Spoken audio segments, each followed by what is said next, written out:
I wanted to welcome our friends from CaptoCap here. We have Kate Hutchinson, the Deputy Director of Lutheran Social Services, and Councilman Donald Terry, City of Rancho, Cordova. Great to have both of you with us today. Thanks for having us. We've talked about CaptoCap here on the show before, and it's such an interesting and really exciting thing for the people of Sacramento to get to go do in D.C.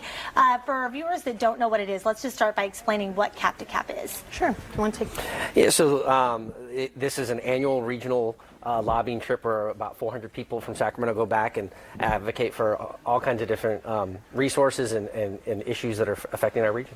So what you guys are here to talk about today is what's being done to help with the homeless population here in Sacramento County. Yes. Let's talk a little bit about what the plans are for this as you guys head back to the East Coast. Sure. Well, Lutheran Social Services partners with Dignity Health to provide housing for people who are the frequent utilizers of hospital services.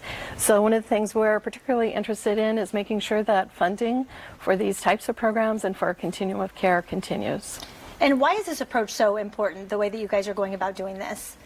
Well, the approach that Lutheran Social Service and Dignity Health have is really important because it's getting people who are homeless on the streets, who are frequent utilizers of services, providing them with a home. We say that housing is good medicine. Once they've been housed, they start to stabilize medically and then ultimately can take over their own rent and go on from there. And Councilman, you could talk a little bit about this problem here in Sacramento County and what it's like and how this helps our situation. Yeah, well, it's not just helping. It's just, you know, we're just basically advocating for keeping the resources that we have today. You know, 10 years ago, basically we had five places that you could get funding for affordable housing.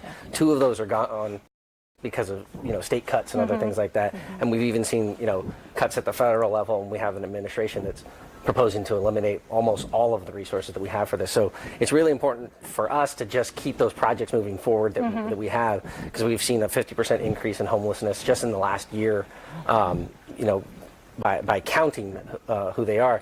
And so really we're back there, you know, talking to HUD and talking to our elected officials to say these are really important resources that are desperately needed in our community. Yeah, I was just going to say some of the conversations that you will be having back there to just highlight some of the things that are going on here, and then to keep those programs working and to keep that advocacy rolling, and just, I guess, keeping it in the spotlight is what's really important. Yep, absolutely.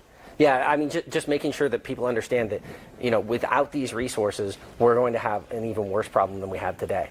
And, you know, I give a lot of credit to Mayor Steinberg and to the county supervisors for identifying this and looking at the whole person care initiative. But a lot of those are federal dollars that without those federal dollars, we wouldn't have these programs. We wouldn't be even able to start to address this issue. Yeah, a great opportunity to have our voices heard, you know, where it matters, and to bring it back into our community. Let's put up the information for Capital to Capital, also called CaptoCap is what we've been calling it here, April 14th to 18th. This is going to be in Washington, D.C. There's a website there up on your screen if you'd like more information. But, of course, we're going to continue to check in with our local friends that are heading back, and then, of course, get an update from you when you return. So thanks so much for being here.